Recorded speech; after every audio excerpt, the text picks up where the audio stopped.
Hi friends, gas connection, അതായത് husband or wife, ഇതിനകത്ത് death കേസാണ്. ഹസ്ബൻഡാണ് മരണപ്പെട്ടു പോകുകയാണെങ്കിൽ വൈഫിൻ്റെ പേരിലേക്ക് ഗ്യാസ് കണക്ഷൻ മാറണം. അതിന് വേണ്ടത് ഹസ്ബൻഡിൻ്റെ ഡെത്ത് സർട്ടിഫിക്കറ്റിൻ്റെ കോപ്പി, പിന്നെ മാറുന്ന ആൾക്കുടെ ആധാർ കാർഡിൻ്റെ കോപ്പി, പാസ്പോർട്ട് സൈസ് ഫോട്ടോ, പിന്നെ ഒരു ഡെപ്പോസിറ്റ് റെസീറ്റ് ഉണ്ട്. ആ റെസീറ്റ് ഇല്ലെങ്കിൽ ഒരു ഡിക്ലറേഷൻ ഫോം കൊടുക്കേണ്ടി വരും.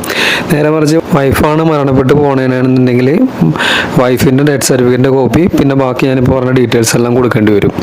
അടുത്തത് ഈ രണ്ടുപേരും ഇല്ലാതെ വരികയാണെങ്കിൽ പിന്നെ നമുക്ക് മക്കളുണ്ടാവുമല്ലോ. മക്കൾ ഇപ്പോൾ ഒരു ഉദാഹരണത്തിന് 3 പേരാണ് ഉണ്ടെങ്കിൽ ഈ 3 പേർക്കുടെ ഒരാൾക്കുടെ പേരിലേക്ക് ഗ്യാസ് കണക്ഷൻ മാറ്റാൻ പറ്റുള്ളൂ. അതിനുവേണ്ടി 2 പേരുടെ ഡെത്ത് സർട്ടിഫിക്കറ്റിൻ്റെ കോപ്പി, അതായത് അച്ഛൻ്റെയും അമ്മയുടെയും, പിന്നെ മാറുന്ന ആൾക്കുടെ ആധാർ കാർഡിൻ്റെ കോപ്പി, പിന്നെ passport size photo, deposit receipt ഉണ്ടെങ്കിൽ അത് വെക്കുക.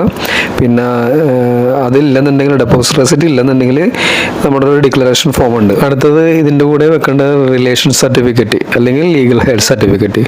പിന്നെ 2 മക്കളുണ്ടല്ലോ, 2 മക്കളിൽ നോ ഒബ്ജക്ഷൻ ലെറ്റർ കൂടി വേണം ഇതിൻ്റെ കൂടെ.